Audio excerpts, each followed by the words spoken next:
পৰ্বতত আছিলি গৈ বৰ কাক খাই ভৈয়ামলৈ আহিলি তই ফান্দি চেপা পায় হললাই পৰ্বতত আছিলি গৈ বৰ কাক খাই ভৈয়ামলৈ আহিলি তই ফান্দি চেপা পায়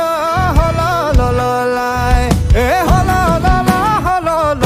বগৰীয়া খাই